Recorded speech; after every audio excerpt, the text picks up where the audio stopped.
નમસ્કાર ખેડૂત મિત્રો, મારી યુટ્યુબ ચેનલ ખેડૂત સાથીની અંદર આપ સર્વેનું હાર્દિક અને ભાવભર્યું સ્વાગત કરું છું। હવે મિત્રો, આજના આ વિડીયોના માધ્યમ દ્વારા આપ સૌને જણાવવા જાઉં છું કે જ્યારે આપણે કપાસનું વાવેતર કરેલું હોય એની અંદર ઘણા બધા ખેડૂતોના એવા પ્રશ્નો હોય છે કે અમે પાયાની અંદર સારા એવા ખાતરો નાખીએ છીએ, ઉપરથી સારી કંપનીઓની દવાઓના છંટકાવ કરતા હોઈએ છીએ, છતાં પણ અમારા કપાસની અંદર વીઘાદીઠ ઉતારો ઘટે છે। પરંતુ મિત્રો, મારી બોટાદ લેવલની અંદર ગામડાની અંદર ખેડૂતોની સાથે વિઝિટો હોય છે, એમના પડાની અંદર જે કોઈ પાક હોય છે એની અંદર મિત્રો હું ફિલ્ડ વિઝિટ કરતો હોઉં છું અને ખેડૂતો સાથે વાર્તાલાપ પણ કરતો હોઉં છું। હજી મિત્રો ઘણા બધા ખેડૂતો એવા છે કે કપાસના પાકની અંદર વોટર સોલ્યુબલ ગ્રેડ જેવા કે 19-19-19, 12-61, 0-52-34, 13-0-45, 00-50 આવા મિત્રો જે વોટર સોલ્યુબલ ગ્રેડ આવે છે એનો હજી ઘણા બધા ખેડૂત મિત્રો કપાસના પાકની અંદર ઉપયોગ કરતા હોતા નથી મિત્રો। હવે મિત્રો, આ જે એનપીકે વોટર સોલ્યુબલ ગ્રેડ છે એનો કયા સમયે કઈ રીતે આપણે ઉપયોગ કરવો, ઉપરથી છંટકાવની અંદર કરવો કે જ્યારે જે સમયે પિયત કરતા હોય ત્યારે કયા ગ્રેડનો ઉપયોગ કરવો એના વિશે મિત્રો હજી પણ ઘણા બધા ખેડૂતોને ખબર હોતી નથી। હવે મિત્રો, આ વિડીયોના માધ્યમ દ્વારા કપાસની અંદર જો તમારે સારામાં સારો ઉતારો મેળવવો હોય તો જ્યારે આપણો કપાસ 25 દિવસની આજુબાજુનો થયેલો હોય એવા સમયે જો આપણે પિયત કરતા હોય તો પિયતની અંદર 1 વીઘા દીઠ 1 કિલો લેખી એનપીકે ગ્રેડ 19-19-19 એટલે કે 19% નાઇટ્રોજન, 19% ફોસ્ફરસ અને 19% પોટાશ, આ જે ત્રણે કન્ટેન્ટ જે મિત્રો આવે છે એનો તમે પિયત વાટે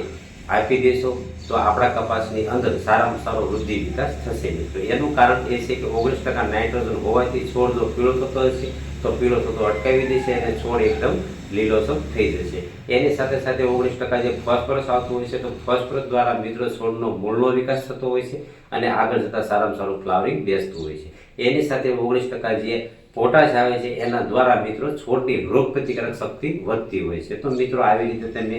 એ સમય ઉપર 19-19 એનપીકે વોટર સોલ્યુબલ ગ્રેડનો ઉપયોગ કરી શકતા હોય છે। હવે આવા સમયે જો તમે છંટકાવ કરતા હોય કોઈ ઈયળનો હોય કે કોઈ ચૂસિયાનો તો એની સાથે પણ મિત્રો તમે 15 લીટરના પંપની અંદર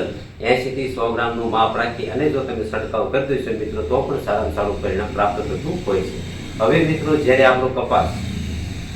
લગભગ 35 દિવસની આજુબાજુનો પહોંચી ગયેલો હોય એવા સમયે તમારે બજારની અંદરથી 12-61 નો ઉપયોગ કરવાનો છે। એટલે કે એ સમયે જો પિયત કરતા હોય તો 12-61 એક વીઘે 1 કિલો લેખે તમારે પિયત વાટે મિત્રો જો ડ્રીપ હોય તો આપી દેવાનું છે, વખોડો હોય તો 1.5 કિલો લેખે તમારે પિયતમાં આપી દેવાનું છે। હવે એવા સમયે જો તમે ઈયળનો કે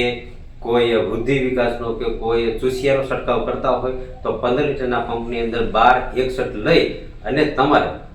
80 થી 100 ગ્રામનું માપ રાખીને છંટકાવ કરી દેશો તો પણ સારામાં સારું પરિણામ પ્રાપ્ત થશે। એટલે કે 12% અંદર નાઇટ્રોજન આવે છે જેનાથી કે છોડની નવી ફૂટ થશે અને નવી ડાળીની પણ મિત્રો ફૂટ થતી હોય છે અને છોડ એકદમ લીલોછમ રહેતો હોય છે। હવે 61% જે ફોસ્ફરસ આવતું હોય છે એના દ્વારા છોડની અંદર સારામાં સારું ફ્લાવરિંગ પણ બેસતું હોય છે અને એની સાથે સાથે મૂળ પણ મજબૂત થતા હોય છે। તો આવી રીતે મિત્રો તમારે આવા સમયે ઉપયોગ કરવાનો છે અને ખાસ એ પણ મિત્રો તમને ભલામણ કરું છું કે આવા સમયે બોરોન નાખવું ભૂલવા નથી, કારણ કે બોરોન દ્વારા છોડની અંદર મૂળથી માથા સુધી જે ખોરાક પડેલો હોય એટલે કે જે પોષક તત્વો પડેલા હોય મિત્રો એ પોષક તત્વોની હેરફેર છોડની અંદર થતી હોય છે। એટલે કે છોડ આગળ જતા સુકાવાના પ્રશ્નો પણ ઓછા રહે છે અને એની સાથે સાથે જે આપણે ફાલ કરતો હોય છે એ ફાલની અંદર બોરોન મિત્રો ખૂબ જ મહત્વનો ભાગ ભજવતું હોય છે। એટલે કે આપણી બાજુવાળાએ બોરોનનો ઉપયોગ ન કર્યો હોય તો એને 40% ફ્લાવરિંગ ખરતું હોય તો મિત્રો આપણે 10% જેટલું ફ્લાવરિંગ ખરશે તો એ પણ આપણને ફાયદો થતો હોય છે। હવે આગળ જતા જ્યારે આપણા કપાસની અંદર એવી કન્ડિશન થતી હોય કે એક બાજુ ફ્લાવરિંગ આવતું હોય અને એની સાથે સાથે જીંડવું પણ લગભગ 10% જેટલું બેઠી ગયું હોય તો ઘણા બધા ખેડૂતોને એવા પણ પ્રશ્નો હોય છે કે જ્યારે જીંડવું નાની એવી કન્ડિશન હોય અને એમાંથી ખરી જતું હોય તો જ્યારે બોરોન આપેલું હોય તો એ પ્રશ્ન બનશે નહીં મિત્રો। હવે એ સમયની અંદર આપણે 0-52-34 નો ઉપયોગ કરવાનો છે। પિયત કરતા હોય ત્યારે 1 વીઘે 1 કિલો 0-52-34 નો ઉપયોગ કરવાનો છે। જો વખોડો હોય તો 1.5 કિલો લેખે તમારે પિયત આપી દેવાનું છે। હવે એવા સમયે જો મિત્રો તમે છંટકાવ કરતા હોય, કોઈ થ્રિપ્સ હોય, લીલી પોપટી હોય, સફેદ માખી હોય કે કોઈ ઈયળ હોય તો એવા સમયે એ વસ્તુનો આપણે છંટકાવ કરતા હોય ત્યારે એની સાથે 12-61 15 લીટરના પંપની અંદર 80 થી 100 ગ્રામનું માપ રાખીને તમારે છંટકાવ કરી દેવાનો છે, જેના થકી જીંડવું પણ મોટું થશે પોટાશ દ્વારા અને ફોસ્ફરસ જે આવે છે 52%, એના દ્વારા આગળ જતા ફ્લાવરિંગ પણ સારામાં સારું બેસશે મિત્રો. જો શક્ય હોય તો એ સમયે પણ મિત્રો તમારે 15 લીટરના પંપની અંદર બોરોન 20% જે આવે છે એ 15 થી 20 ગ્રામનું માપ રાખીને છંટકાવ કરી દેશો, સારામાં સારું પરિણામ આપણને પ્રાપ્ત થતું હોય છે. તો આવી રીતે મિત્રો આપણે 05234નો એ સ્ટેજ ઉપર ઉપયોગ કરવાનો છે. અને આગળ જતા જો તમને એવું જણાય કે કપાસની અંદર ફ્લાવરિંગ સારામાં સારું છે, ઝીંડવું પણ સારામાં સારું છે અને પાન તમને પીળાશ જેવું કે કોઈ ટપકા જેવું લાગતું હોય તો એની અંદર કોઈ માઇક્રોન્યુટ્રન જો ઉણપ હોય તો એવા સમયે તમારે બજારની અંદરથી મિક્સ માઇક્રોન્યુટ્રનનો ઉપયોગ કરવાનો છે. એટલે કે ખરીદી કરી અને જ્યારે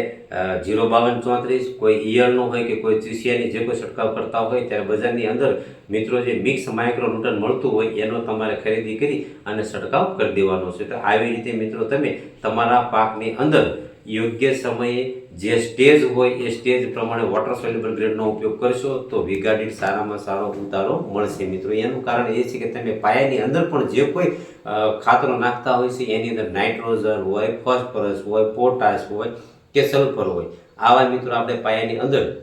ખાતરો નાખતા હોઈએ છીએ. પરંતુ મિત્રો પાયા દ્વારા જ્યારે છોડની અંદર પૂર્તિ ન થતી હોય એવા સમયે વોટર સોલ્યુબલ ગ્રેડનો તમે જો સ્પ્રે કરી દેશો તો પણ મિત્રો એ જ તત્વો નાઇટ્રોજન, ફોસ્ફરસ, પોટાશ કે સલ્ફર એવા તત્વોની પૂર્તિ થતી હોય છે. તો મિત્રો મારી આવી અવનવી માહિતી મેળવવા માટે મારી યુટ્યુબ ચેનલ ખેડૂત સાથીને તમે સબસ્ક્રાઈબ કરો, લાઈક કરો કે જેના થકી હું આપને યોગ્ય સમયે યોગ્ય પાકની અંદર માવજત કરાવતો રહું અને વીઘા દીઠ આપણને સારામાં સારો ઉતારો મળતો રહે મિત્રો. હસતો